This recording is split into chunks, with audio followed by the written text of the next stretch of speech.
Hi, in this video, let me show you how to add another user account, a guest account on your MacBook Neo. So like your brother, your friend can also use your Mac without having access to absolutely everything. They can have their own Mac experience on your computer.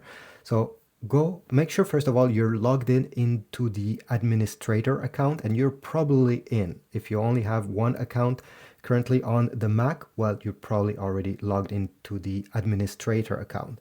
Click on the Apple logo and then select System Settings. Then on the left side, you're going to go down until you get to Users and Groups. Click on this option.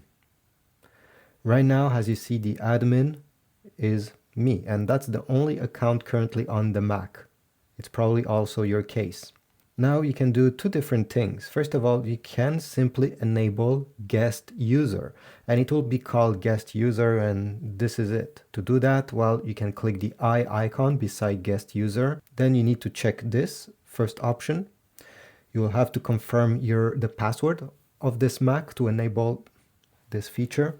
And then you also have a few different options over here for your guest users. So do you want to limit adult websites? And do you want to allow guest users to connect to shared folders? It's up to you to decide if this is important to you, but at the end, press OK. And right now, it has been enabled. I will come back to this screen in just a few seconds, but let me just show you how it looks.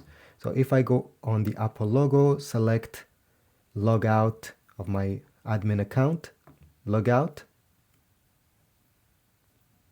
Right now, once you start up your computer, or once you log out, it will look like this. And if you pass the cursor over here over your account, you're going to see guest user appearing. You can click on it and it will log in automatically without any passwords, without anything needed. Let me wait a few more seconds. So this is how it looks. From here, the guest user can go on internet and do most of the things you'll do with your regular account.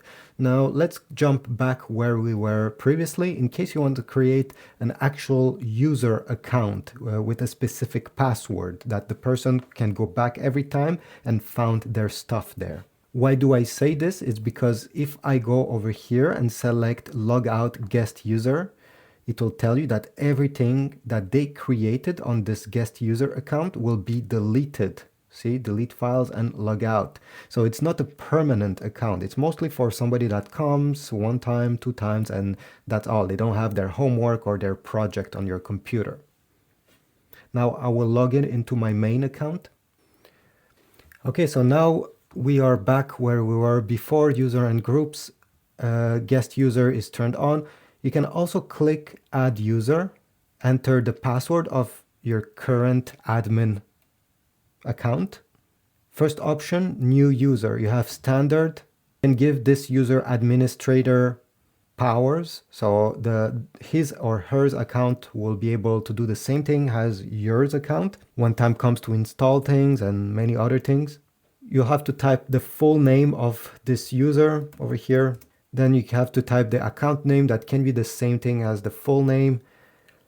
You'll have to create a password for this user. Do everything, and at the end, when you create user, well, I won't do it right now, but you get the idea. When you log out over here, you will not only have your user account and the guest user, well, you'll also have another one, and that other one will be able to save files, to work on many things, and nothing will disappear every time they log out.